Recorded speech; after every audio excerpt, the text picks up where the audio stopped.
ನಿರ್ಮಾಣಕ್ಕೆ ಪುರುಷರಿಗೂ ಬೇಕು ಸ್ತ್ರೀ ಸಂವೇದನೆ. ಪ್ರೊಫೆಸರ್ ಕರಿಗೂಳಿ. ಶ್ರೀರಾಮನಗರದ ಚಿಲುಕೇರಿ ನಾಗೇಶ್ವರ ಸರ್ಕಾರಿ ಪ್ರಥಮ ದರ್ಜೆ ಕಾಲೇಜಿನಲ್ಲಿ ದಿನಾಂಕ 9-3-2026 ಅಂತಾರಾಷ್ಟ್ರೀಯ ಮಹಿಳಾ ದಿನಾಚರಣೆ ಕಾರ್ಯಕ್ರಮವನ್ನು ಹಮ್ಮಿಕೊಳ್ಳಲಾಗಿದ್ದು, ಮಹಿಳಾ ಸಾಧಕಿಯರ ಭಾವಚಿತ್ರಕ್ಕೆ ಪುಷ್ಪ ನಮನ ಸಲ್ಲಿಸಿ ಸಸಿಗೆ ನೀರು ಎರೆಯುವ ಮೂಲಕ ಕಾರ್ಯಕ್ರಮವನ್ನು ಉದ್ಘಾಟನೆ ಮಾಡಲಾಯಿತು.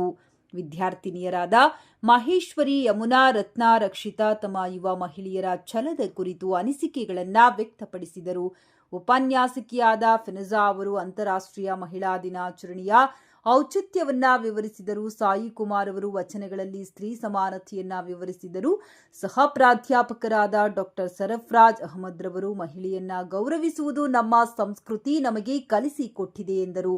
ನಂತರ ಕಾರ್ಯಕ್ರಮದ ಅಧ್ಯಕ್ಷತೆ ವಹಿಸಿಕೊಂಡಿದ್ದ ಕಾಲೇಜಿನ ಪ್ರಾಂಶುಪಾಲರಾದ ಪ್ರೊಫೆಸರ್ ಕರಿಗೂಳಿಯವರು ಮಾತನಾಡಿ, ಅಂಬೇಡ್ಕರ್ ಅವರು ಮಹಿಳೆಯರಿಗೆ ಸಮಾನತೆ ತಂದುಕೊಡಲು ಹಿಂದೂ ಕೋಡ್ ಬಿಲ್ ಮೂಲಕ ಶಕ್ತಿ ಮೀರಿ ಶ್ರಮಿಸಿದರು. ನಮಗೆ ಇಂದು ದೊರಕಿರುವ ಸಮಾನತೆಗೆ ಸಂವಿಧಾನ ಮೂಲವಾಗಿದೆ ಎಂದು ಅಭಿಪ್ರಾಯಪಟ್ಟರು.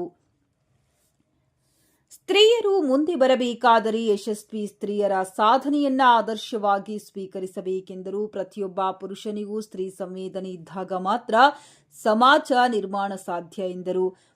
ಐಕ್ಯೂಎಸಿ ಸಹ ಸಂಚಾಲಕರಾದ ಡಾಕ್ಟರ್ ವಿರೂಪಾಕ್ಷ ಕೆ ಅವರು ಪ್ರಾಸ್ತಾವಿಕವಾಗಿ ಮಾತನಾಡಿ ಕಾರ್ಯಕ್ರಮವನ್ನು ನಿರೂಪಿಸಿದರು. ಕಾರ್ಯಕ್ರಮದಲ್ಲಿ ಅಧ್ಯಾಪಕರಾದ ಡಾಕ್ಟರ್ ಶಶಿಕುಮಾರ್, ಉಪನ್ಯಾಸಕರಾದ ವೀರೇಶ್ ಮಲ್ಲಯ್ಯ, ಡಾಕ್ಟರ್ ರಸೂಲ್ ಸಾಬ್, ದೇವರಾಜ್ ಹಾಗೂ ಆಡಳಿತ ಸಿಬ್ಬಂದಿಯವರಾದ ಜಬಿನಾ ಬೇಗಂ, ವಿನಾಯಕ ಮತ್ತು ಚಿನ್ನವರ ಪ್ರಸಾದ್, ಶರಣಾ ಹಾಗೂ ವಿದ್ಯಾರ್ಥಿನಿಯರು ಹಾಗೂ ವಿದ್ಯಾರ್ಥಿಗಳು ಹಾಜರಿದ್ದರು. ಕಾಲೇಜಿನ ಎಲ್ಲ ವಿದ್ಯಾರ್ಥಿಗಳಿಗೆ ಚಾಕೊಲೇಟ್ ಮತ್ತು ಪೆನ್ನುಗಳನ್ನು ನೀಡಿ ಶುಭ ಕೋರಲಾಯಿತು.